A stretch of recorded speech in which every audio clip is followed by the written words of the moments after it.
to the Soil and Roots podcast, journeying together into the deep end of discipleship. I'm Brian Fisher, and this is episode 18, Let's Get Physical, and Mental, and Spiritual. Today we're going to touch on the third Heartview indicator, our health. How does our health point us down to the desires and ideas in our hearts? How can our health help us identify ideas of darkness and ideas of light? Remembering that ideas of light lead to beauty, flourishing, love, and life, and ideas of darkness lead to corruption and death. We're going to reference two visual aids from the website today, so if you have a moment, head over to soilandroots.org and pick up the one called Heartview Picture and the other one called On Being Human. Heartview and On Being Human. We've looked at both of these before. Let's start with the Heartview picture. Back in episode 5, I quoted a theologian named James K.A. Smith, who said that human beings are not primarily thinkers. We're not even primarily believers. We are primarily lovers. We are desirers. We obviously think, we have our beliefs, but his point is that our hearts are formed at a deeper level than what many of us assume. We are what we love. So let's dig into his point for a second using the Heartview picture. We aren't primarily thinkers. Well, where do thoughts land on the picture? Our thoughts are an outward indicator. They're on the outside of the picture. We also aren't primarily feelers, or just our health, or actions, or relationships, or words, or stewards of time and money. We are primarily lovers, and all 8 outward indicators flow from that inward reality. Smith claims that most Christian educators today essentially spend their time and resources focused on the outside of the circle, primarily on thoughts. The underlying unconscious idea or assumption in modern Christianity is that our spiritual formation, the formation of our hearts, is a function of just one thing on the outside of the Heartview picture.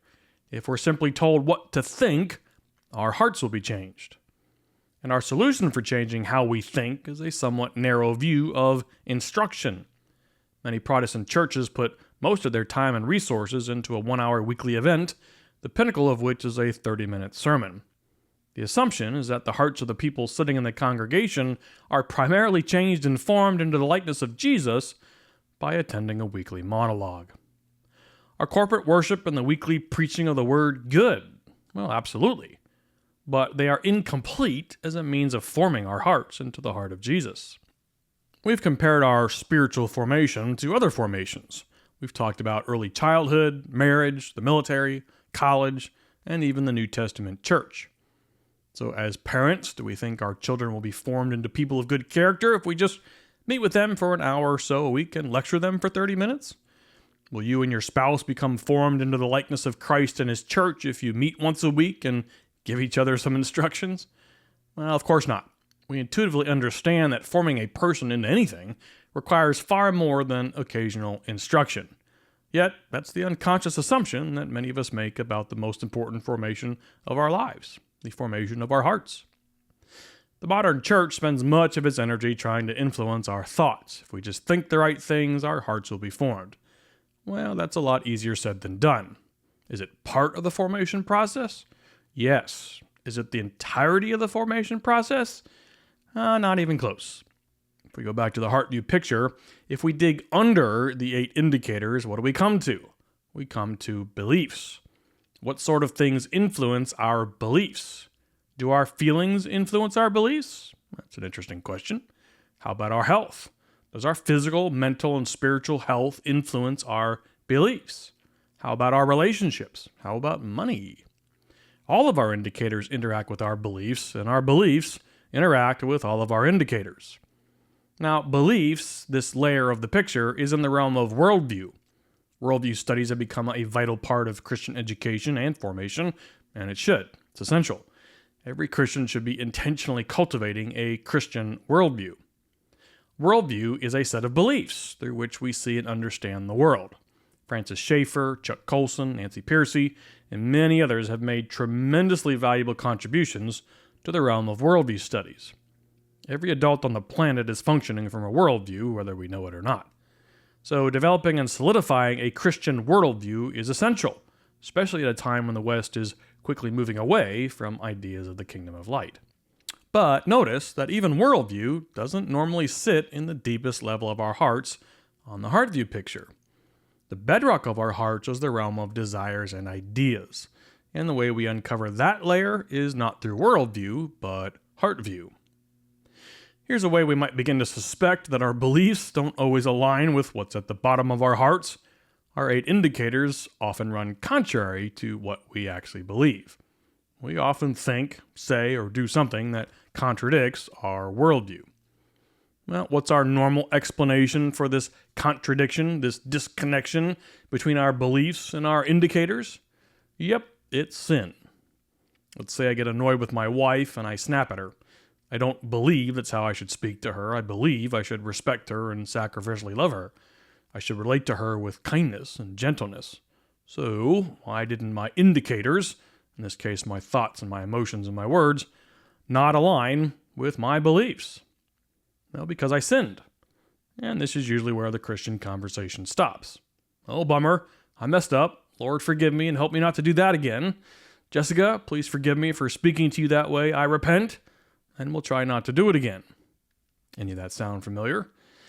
But why did I sin? Yes, it's because I'm a sinner, but we have to go to the bedrock layer of our hearts to really answer the question, underneath the layer of belief. I sinned against my wife because my desires and ideas bent towards the kingdom of darkness. I loved myself or something else more than her. I desired something from her that I didn't get, and that made me angry. Maybe she said something to me the day before that I didn't like, so I punished her by snapping at her. I desired vengeance. Maybe I wanted her attention and felt like I deserved it, and was angry because I didn't get it. I desired power. My corrupted desires trumped my belief system. Also, to be clear, we have many good desires. The desire to be loved, to be secure, to be known, to be embraced. The desire to know our purpose and to live out that purpose. God made us creatures of desire. Sometimes our desires are good, but sometimes we search for their fulfillment in people and things that just don't work. And that causes all sorts of problems. Just think about a 4-year-old who wants his mom to pick him up and hold him. He wants affection, security, attunement. Those are all good desires. But if his mom is in the middle of something and he throws a tantrum and yells and screams because she can't pick him up, we see his good desire result in bad behavior. His Heartview indicators point to a heart problem. His desire is good, but it becomes corrupted because of his very normal toddler selfishness. Our hearts are the source of vice, but they're also the source of virtue, and our indicators display that as well. When we think rightly, when we feel justly, when we speak lovingly, when we act biblically, when we steward our time and money honorably, those are all outward indicators of desires that bend towards light, towards God. Do our beliefs ever influence our bedrocks, our desires? Well, sure. But this bedrock layer is also the realm of ideas, those fundamental concepts and assumptions and principles that seep into our hearts. And we don't normally know they're there. We generally aren't aware of even how they got there. And many of these ideas that are so powerfully influential on our desires were formed there when we were kids. That's why we seek to understand our stories. Remember, we're talking about the discipleship dilemma this season. To be a deep disciple, we grow to know Jesus more while also knowing ourselves better. So how do these loves, these desires form? How are they transformed? Well, through an intentional combination of time, habit, intimacy, community, and instruction.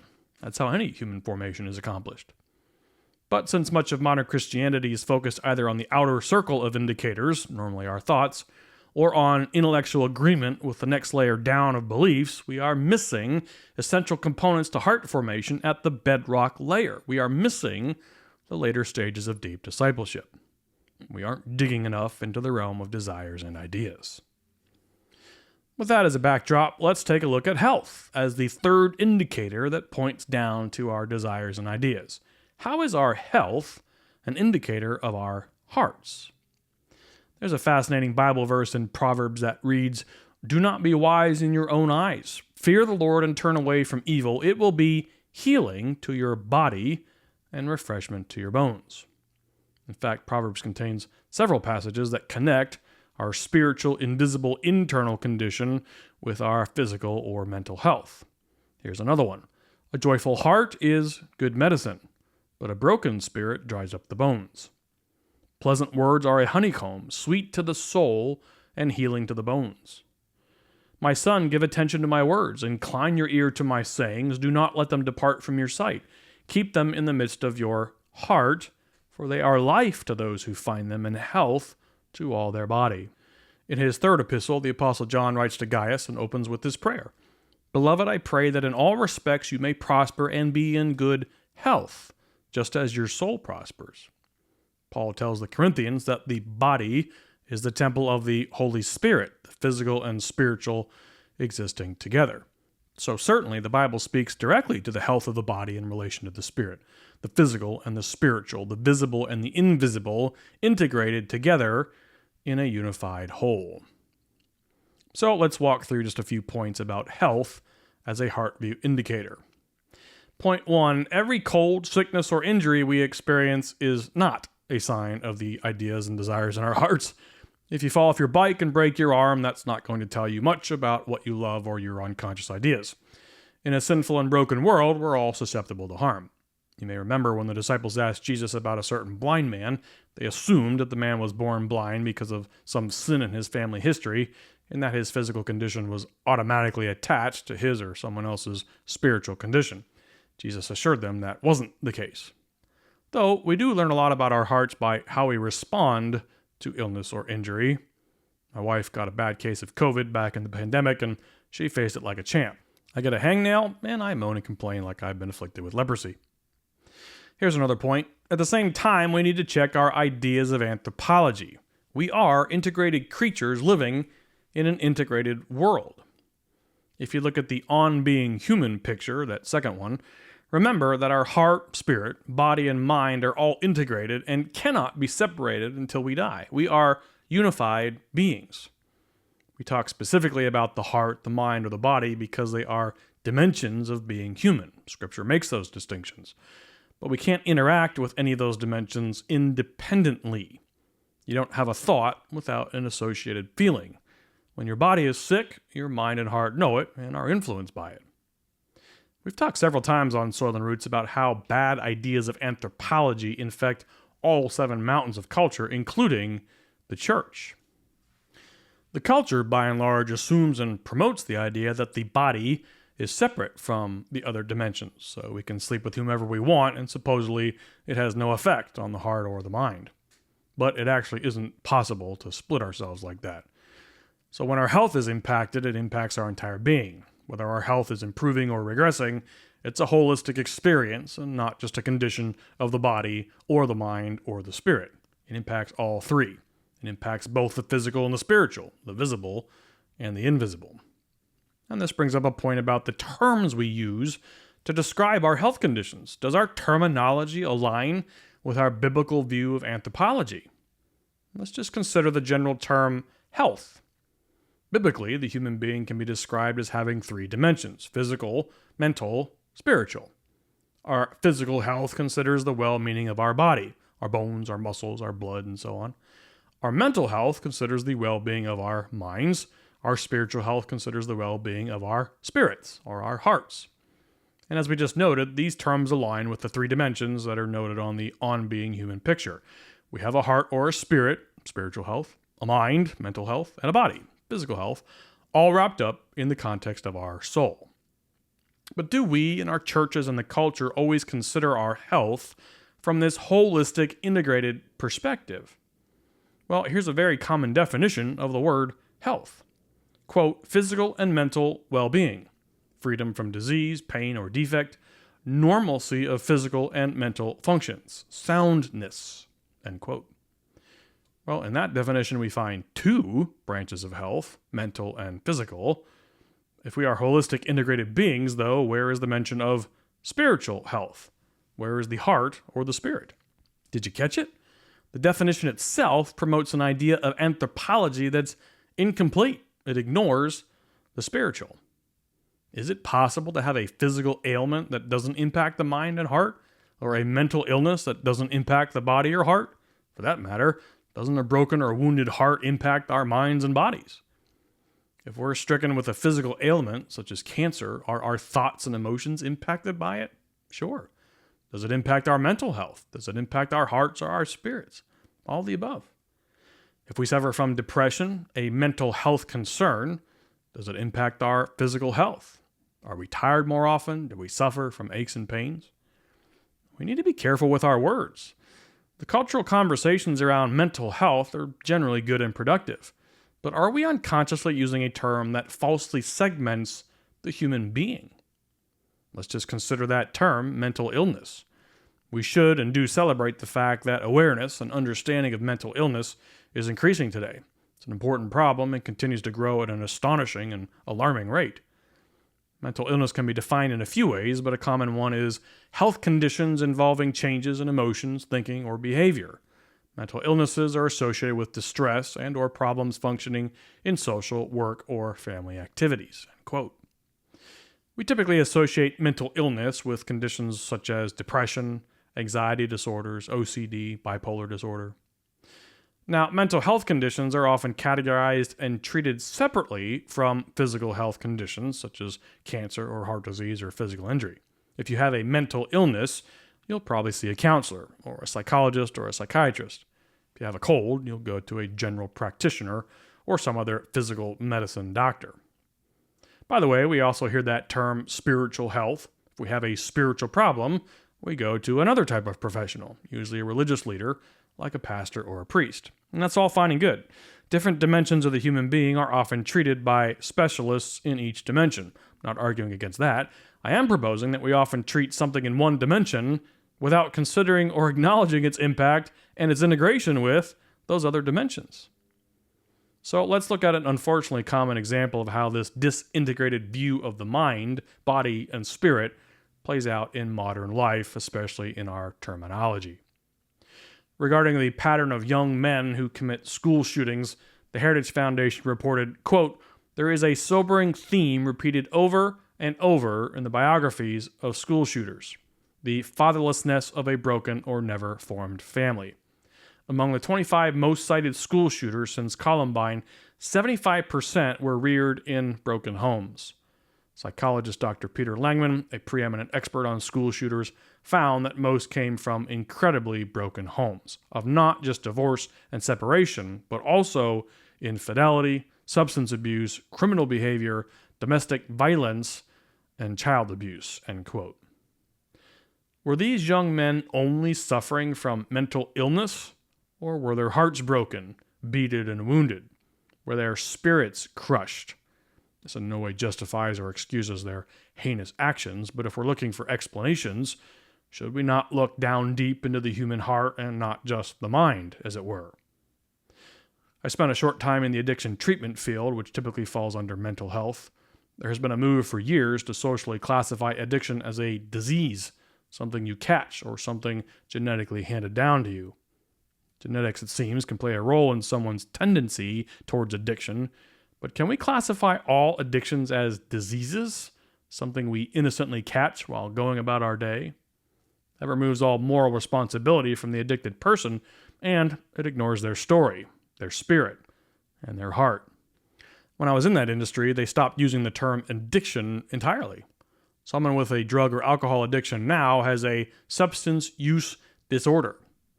Disorder has a very different tone than the word addiction. Yet an addiction counselor I was working with told me more than once that every single opioid addict she ever counseled, and there were hundreds of them, all became addicts as a result of one thing: trauma. In her view, every addict uses substances as a means of coping with a wounded heart, a wounded spirit. But many of these folks are treated with more drugs and only more drugs, a physical treatment for a spiritual condition. Now, I don't balk at modern medicine or treating physical and mental illnesses with appropriate pharmaceuticals, but is it possible we aren't thinking about or treating health conditions with the appropriate, holistic, integrated, biblical ideas of anthropology? It can't be that way in a society that continues to reject the existence of the spiritual. If all we are is rational beings who exist only in the physical realm, there is little need to focus on spiritual health, or on wounded hearts and broken desires and traumatic, invisible injury. Well, what do we make of all this in terms of our health as an indicator pointing down to our hearts? As we noted, few would debate that there are three main branches of health: physical, mental, and spiritual, and that they require specialized skills and facilities to treat those specific areas. Most physical medical doctors don't have the skills of a mental health specialist, such as an addiction counselor, and pastors and Christian counselors are uniquely qualified to help us understand our spiritual health. That's why so many pastors and priests visit hospitals. Most people aren't going to get spiritual care there. We also recognize that there is some crossover between these three areas. There are some addiction counselors, for example, who delve into the spiritual, and a few medical doctors who also provide mental and spiritual help. I'm simply noting that we need to be careful that our own ideas of anthropology remain biblical, that we are integrated creatures, even when our three dimensions are often treated separately. The first step towards understanding how our health can point us down to our hearts is embracing this proper integrated idea of anthropology. If we receive a tough diagnosis of a physical illness, understand that the other two dimensions of us are impacted. So let's not be shy about asking for help and care from a pastor or close friends. Let's find a solid Christian counselor and allow them to suffer with us, to be with us. There are a number of physical and mental illnesses that can be traced to spiritual conditions. Some depression, anxiety, fatigue, headaches, body pains, eating disorders, and the like. The loss of hope in our hearts can have a devastating impact on our mental and physical health. So can grief, loneliness, betrayal. And some of those conditions stretch far back into our stories. So it's important that we carefully assess our overall health and not neglect our hearts or spirits. What are we addicted to and why? If we're constantly tired and there's no good physical explanation, what might our hearts be telling us? Is our heart weighed down and wounded? Is our rage or anxiety seeping out through our bodies, through our physical health? If we suffer from anxiety or depression and it's harming us physically, might we consider venturing into the deep waters of our hearts with someone trained to understand and walk with us through our stories? Could certain challenges with physical or mental health actually be signs of a spiritual condition? And are we listening carefully to what our hearts may be communicating through the Heartview indicator of our holistic health? I'll close today with a personal story. When I was in my 40s, I caught so-called walking pneumonia. It's the only time I've had it. It wasn't a bad case, so I worked and went about traveling, even though I was dog-tired and spent a good amount of time wheezing. My doctor put me on meds. Within a few weeks, I was feeling much better. I went back to see him near the end of my treatment, and he asked how I was doing. I said I was feeling great, but that my chest still hurt. He asked, "From the coughing?" I said, "No, it hurts when I'm walking upstairs or just moving around. When I'm resting, I don't feel it, but when I'm active, I do." He looked at me very seriously and said, "I don't think that's the pneumonia. I think it's your heart." I thought he was nuts. I was young, in good health, didn't do drugs, and had few risk factors for a heart problem. But he sent me to get a stress test, which I failed miserably. 4 days later, I was in surgery, and they discovered I had a 95% blockage in my LAD artery. That artery is called the widowmaker because a blockage there normally kills you. I'd love to tell you that I spent the 4 days in between my diagnosis and my surgery in prayerful worship and singing songs to God and thanking Him for my diagnosis, but that was not my spiritual condition. I was scared out of my mind and very, very angry. I wasn't scared to die, but I was scared to leave my wife and kids. You could accuse me of not trusting God enough in that situation, and you'd be right. I couldn't believe God would allow this to happen. There was no rational reason for it. I don't have a genetic disposition to heart disease, and I have lived a fairly healthy life. Not knowing much about how heart disease works, I spent those 4 days wondering if I was seconds away from a massive heart attack. I barely slept. My physical condition had a profound impact on my mental and spiritual health. The surgery was successful, and I avoided a heart attack or any damage, and I've lived a normal life ever since. But for months afterward, I was still upset with God because it just felt unfair. One day I was sitting and pondering the whole series of events, and then it hit me. The fact that I contracted pneumonia probably saved my life. The only reason my chest had been hurting, what we later found out was angina, was because my oxygen levels were low due to the pneumonia. I had no other symptoms, no other indications that I had a massive blockage in my widowmaker. more than likely, I would have had a heart attack sometime later and simply died. Instead, the presence of pneumonia and a very attentive general practitioner resulted in proper treatment and a solution that most likely greatly extended my life. My anger instantly turned to praise and gratitude. God had used pneumonia to save my life. He used an illness to rescue me. As a result of my physical heart condition, He also took me on a journey and showed me some things about my spiritual heart condition. He taught me a thing or two about trust, about what I really love, about what I really desire. God wasn't put off by my anger and feelings of betrayal. He allowed me to express them freely, which I certainly did, with lots of interesting words. And He gave me 6 months or so to get them out of my system. And then He ever so quietly and gently let me peek behind the curtain. And through the fear, the anxiety, the pain, the suffering of a physical condition, He drew me closer to Him in both my spirit and my mind. I suffered holistically, in mind, body, and spirit, but God healed me holistically in my body, my mind, and my spirit. Thanks for listening. If you're interested in exploring the discipleship dilemma, Heartview, or deep discipleship with some other folks, consider forming or joining a greenhouse. You can find more information about these small communities on our website at soilandroots.org. If you have comments or questions, shoot us an email at fish@soilandroots.org, and we'll see you next time.